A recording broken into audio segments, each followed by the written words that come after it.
Welcome to a Crew 2 video. Yeah, that seems a bit odd, doesn't it? Especially given that I've said many times in the past, it's been a while in the past since we've done a Crew 2 video, but still, that I generally like this game. I give it high ratings and it's fun. And I agree, the game is fun. The game itself has a lot of good points, but I've completed a lot of those good points now. Because the new summit events have been added, which again I did a video on that. That's awesome that they have the summit now. And they implement all the new vehicles that are to the Crew 2 as well, like the boats and the planes and such. The summit event, as y'all can see what's on the screen here, awards for just doing an event on PlayStation 4. An automatic 300,000 followers. The reason that I play these summit events now isn't to do the summit itself, it's just to do one event and get the followers. And that sort of ties into the whole video in and of itself too. Is the Crew 2 truly dead at this point? And if it is, why is it? I'll play a video in the background that somewhat correlates as I go. And to start off, I'll start off with it somewhat correlating. This on screen here is the summit events. The one like I started with is already over, but as of now, I'm probably gonna upload this video and I think somewhere between like this one and this one. I think when I have time to, I guess. But nonetheless, it all sort of applies to the same thing. The summit events always award followers for just doing an event. Followers equals up in ranks. The higher up you are in ranks, the more vehicles you get. Like for example, once you get to rank 600, you get a Ferrari. If you get to 850, I think that's right, you get a hot rod monster truck. I mean, a lot of cool stuff. But after you get to level 1000, you get parts for cars. I mean, obviously parts for cars doesn't sound as good as cars themselves, but not bad, right? At least it's something. You have to do many hours to get to level 1000, even with the summit events anyway. Well, the thing with the parts for cars is probably even at level 100, for a lot of what's used mainly in the game vehicles, they were already fully leveled up. Like what's on screen here, the drag race car was one of the first vehicles, and probably many others, level up, because essentially it's just the fastest overall vehicle. Street racing, like what's in the summit here, it's levels up quickly just because it's the most popular discipline. Hypercars, they level up quickly because those are long races. So the majority of what you use in the game gets leveled up so quickly that by the time you're not even technically to get all the cars unlocked 10% through the game, like level 100, when the final car unlocks at level 1000, other than the cars, there's not that much incentive to continue playing. Of course, you can unlock parts for the other disciplines, but as y'all can see here, a lot of the other disciplines, really the main need to unlock parts for them is if you're going to do the summit events. The higher rank you are in summit, the better prizes you get. But in order to get a higher rank in summit, you have to do more events. In order to do summit events, you have to spend money, whether it's in-game currency, which is the black, the blue, which is won by daily events or by real world money. Either or. Real world money is kind of iffy, but at least there's a way you can earn it without, so it's not the worst currency in the world. It's certainly not the best either. I'm not going to get into that much in this video. But nonetheless, what I'm saying is you do have to spend currency to get these vehicles. Well, what's it matter what rewards you get for the summit events if you have to spend money to begin with? What you have to spend to get those rewards is worth more than the rewards themselves. Like here, I have to have 3 different vehicles, and ultimately I only do the summit event to get enough followers for one vehicle at a time, and it takes roughly 4 summit events per vehicle. like roughly, it's slightly longer as you go higher up in the levels, but it's roughly 25 levels per summit event if you only do the one summit event to get the followers. Like as y'all can see here, the next card that I would get at this point is the NSX race car. I've already had the LaFerrari, so that's why I'm still playing, is to ultimately unlock it. But the next summit after this one, when it ends, I would have enough to get one car. But I have to spend money to get 3 cars to be able to level up and summon enough to actually want to play it. Now granted, again, no matter what, again, it's just one event to unlock one car. But still, if I even want to compete and be competitive, I have to pay for 3 cars. The game shouldn't force you to pay tons of money for cars if you actually want to compete. If you don't have the car, it's to be provided for you. Granted, the one provided for you should be in its stock form without parts on, but in the Crew 1, that's what they did. They provided the car in the stock form. Like, I remember one of the very first summit events in the Crew 1 when I bought it for Christmas, whatever the first year the Wild Run DLC was out, whatever that was, 2014 or 15 or whatever that was. I did summit event. I didn't really have anything at that point. They provided a Cadillac Escalade rally raid car,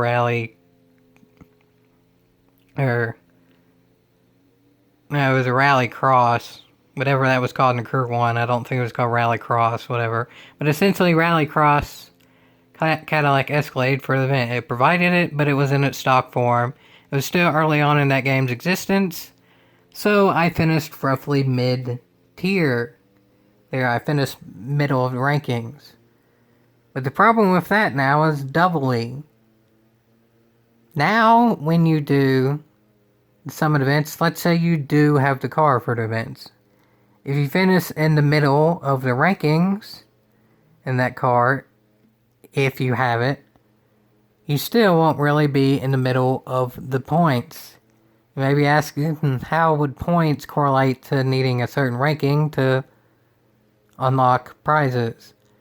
Well, that's the iffy part, is the points. In the Crew 1, it was just, the higher your ranking was, the higher the ranking in the total summit. Like, you didn't need to finish in the top 3,000 total ranking to get the top prize. You just needed to finish in the top whatever percent it was. I can't remember the exact percent. I think it might have been like 5% maybe, but don't quote me on that. It was a percentage and not a ranking. And the rankings this time only matter for the entire event. The individual events in the entire main summit event are points. So if you finish in the middle of total rankings, you'd probably only have about 30 to 40%.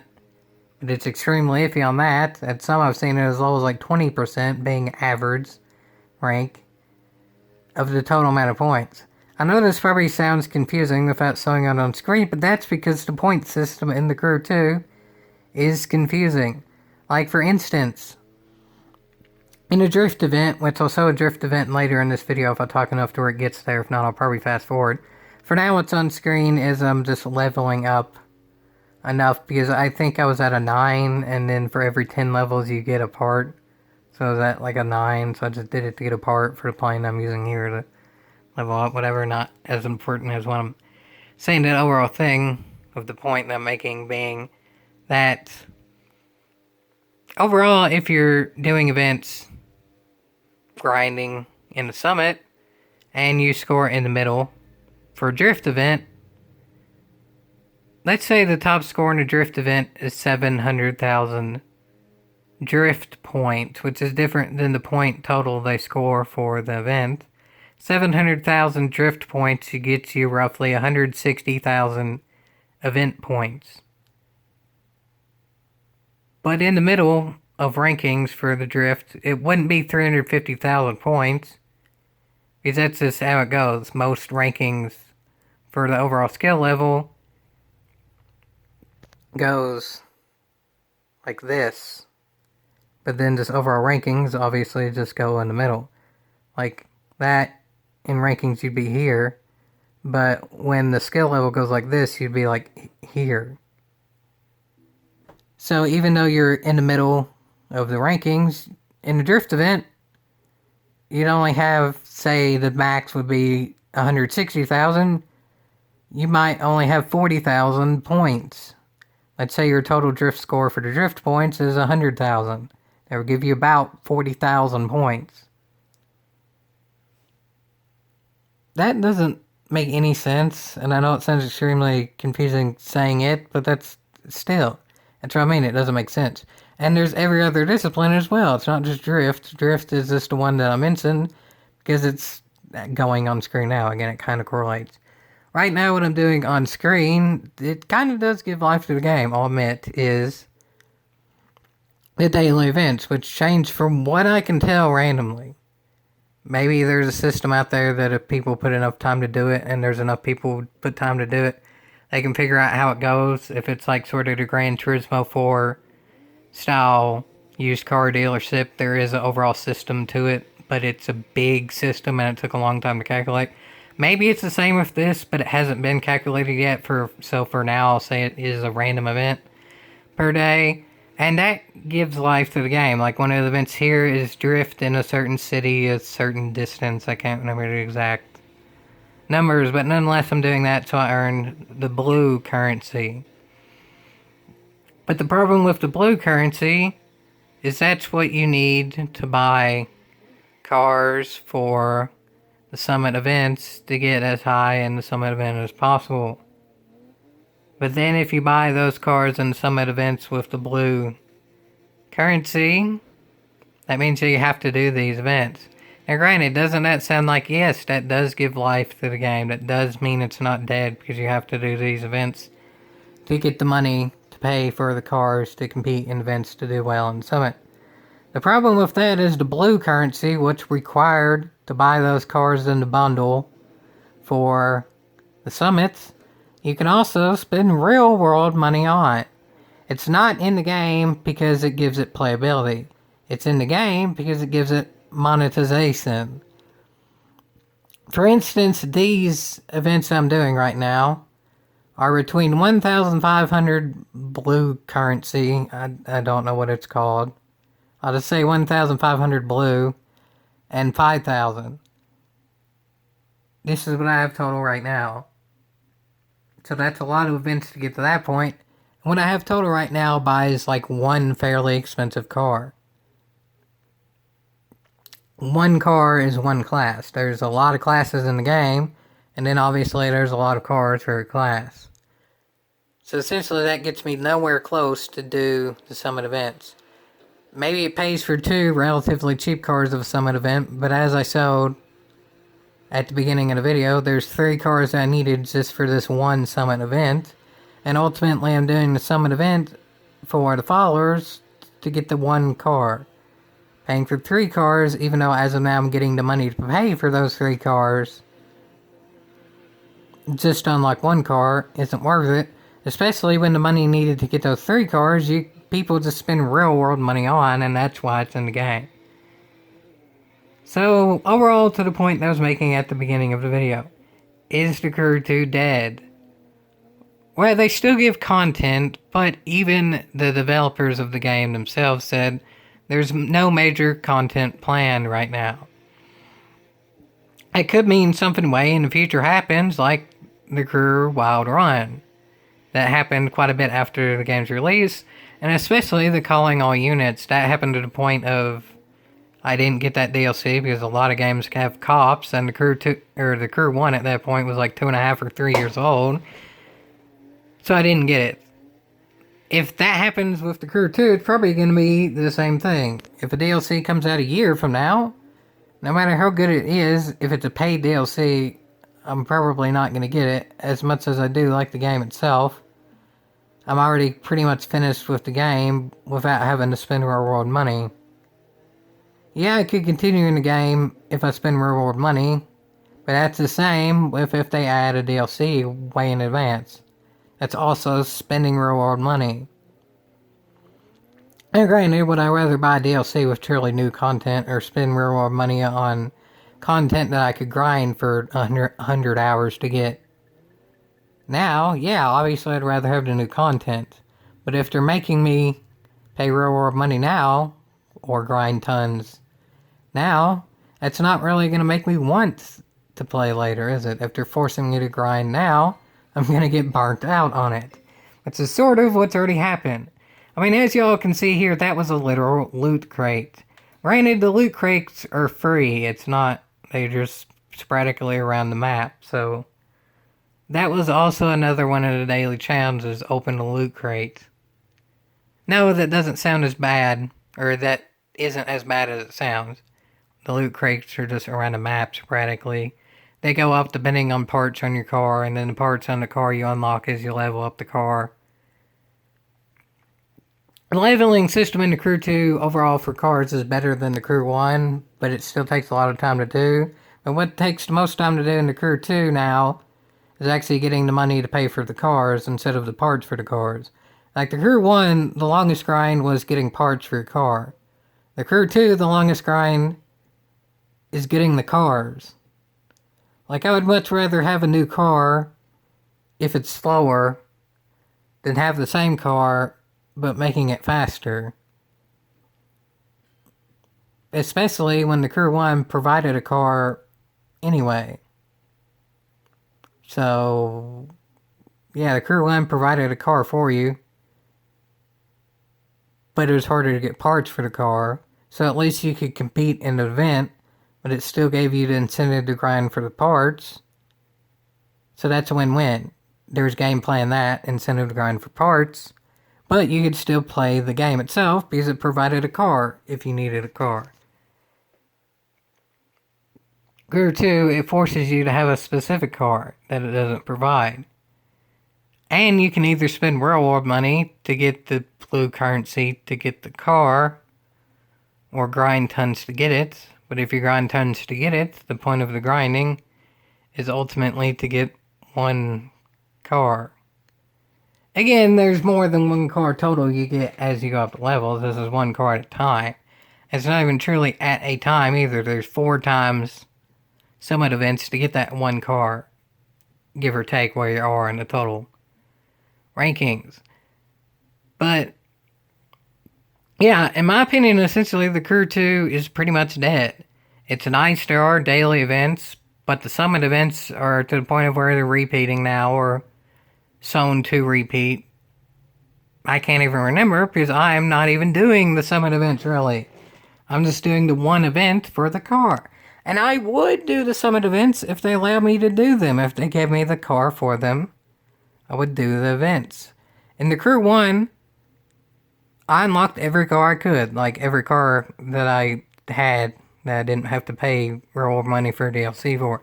By the end of the game, I had all of those cars. I didn't necessarily have them all leveled up, but I had all the cars.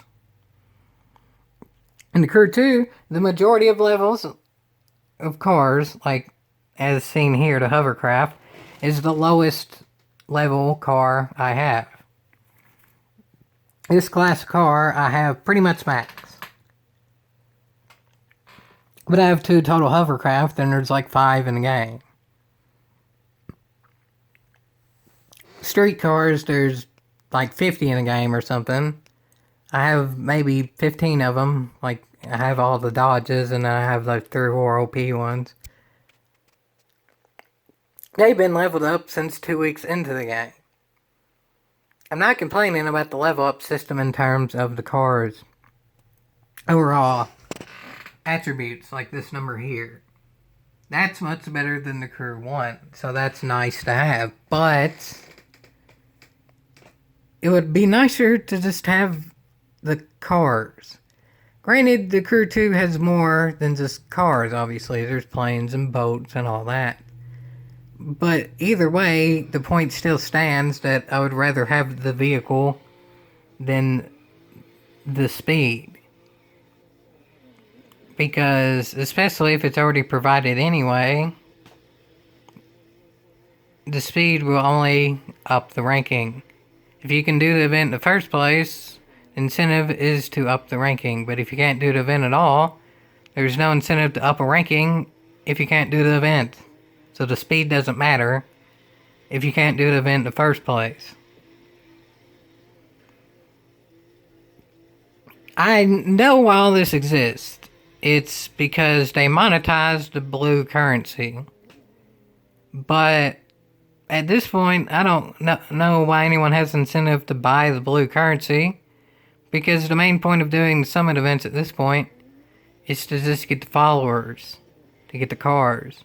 Because let's say you get platinum in a summit event. See, there's why I was showing what's on screen. I wanted to get to the 0 when I was at the 9 to get the port. So there's that. I did that. Plus doing the daily events too.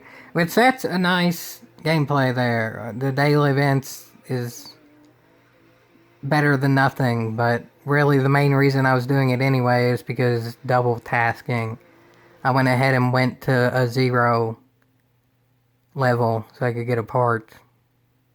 I wouldn't have done one without the other also being there. I wouldn't have done just one at a time. I was waited till both of them were happening simultaneously to do it. But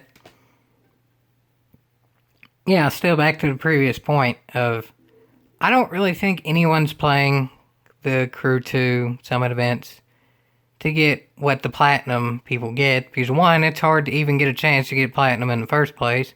Because you need to be top 3,000 ranking now, no matter how many people enter the event. A lot of people are entering the event because doing the bare minimum to get the followers. But very few people have the cars available to be able to get in the top 3,000. The Crew 1, it wasn't a ranking, it was a percent. So if tons of people enter the event to do the bare minimum, it gives you a better shot of getting the percent. Because you don't have to get ranked as high as in events. But in the Crew 2, it's not even about the rankings in the individual events. It's about the points in the events. Essentially, for a drift, again, I gave that example in the past, you would have to be roughly in the top 5% in the world in overall rankings to get half the points for the event. Not the drift points, but the points for the event. Max points being a little under 160,000. 80,000 gets you about top 5% in rankings. It depends on the track, and it depends on the car stipulations, but I think that's about the average. For the Red Bull Airport Terminal, it's a little bit better. I'd say it's around 15 or 20%, because that track is easier, and more people have experience with it, but it depends on the track. Like, there's one street circuit with a lot of poles and stuff in the middle of it, which is yet another gripe about the game, is if you're doing a tandem drift event, you can't hit the other car because it goes, which is fine for a drift event. But if a car in front of you hits something and then that hits you, your score doesn't count. The car in front of you makes a mistake and then you pay for it, as in every game. I'm not having that. But that's a different gripe for a different video. This gripe is that the point system doesn't make sense.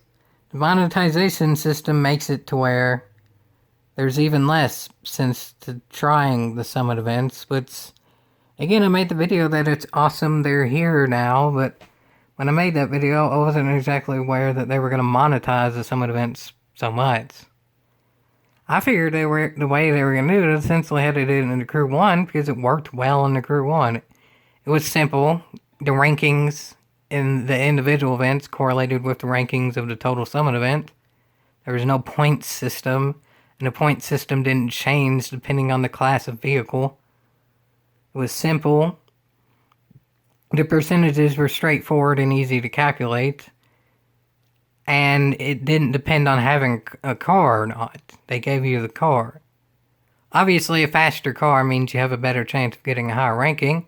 But still, at least you had a chance. I'd rather have a chance than no chance at all.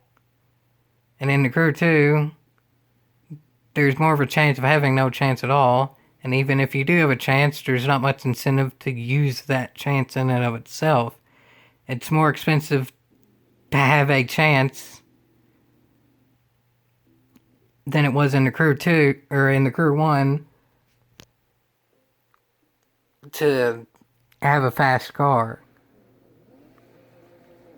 And again, in the Crew 1, that was harder to have a fast car. In the Crew 1, it was harder to have a fast car, but then yet they gave you a chance with a slow car. The Crew 2, they don't give you a chance at all, so the fast car doesn't matter. If you don't have the car in the first place, it doesn't matter how good your parts are for that class of car. But anyway, I did ramble on enough to where it's ending with the drift event, which is kind of what I was hoping was going to happen. This sort of correlates to why the Crew 2 is messed up in general. With the drift events, if you hit barely even anything, yeah, I get it, hit a wall is bad. That's kind of just general for any drifting video game ever. But even hit something in the middle of the road, especially if someone else hits it, is downright stupid. And their overall rankings are the stupidest with the drift event. All of the events are stupid and different in terms of how the points work for each event. The Crew 1 had simple points. They allowed you to do all the events, and incentives were better when doing all of the events. The Crew 1 would give you a car for having a certain high enough percentage in the events, meaning platinum. For that summit event, they gave you a car if you got platinum for the event, which platinum was decided on a percentage. They gave you a car if you did good enough, and they provided the cars no matter what. No matter where you finished in the event, they provided the cars. The Crew 2, they may or may not give you a car depending on how you finish and how the event goes. But they will automatically give you followers to attempt to get one car every 4 summit events you do. But in order to do the summit event itself, you have to pay for the cars, which could mean reward money or many hours of grinding. The Crew 2 doesn't have to be dead. They could just make the summit events like the Crew 1, and that would give a lot more life to the game. But as of now, it's monetized to the point of that just ain't how it is. I'm not the best at the game. I wasn't with the Crew 1, I wasn't with the Crew 2, but at least with the Crew 1, I had incentive to try to be the best, and that helped a lot. The Crew 2, the drift events scoring is stupid, the actual scoring for the events of everywhere is stupid, and incentives aren't good enough to deal with the stupidity. So as of now, the Crew 2 doesn't have to be dead, even with the developers saying no new content on the way. But they themselves have made it be dead. And that most certainly ain't worth a yeehaw.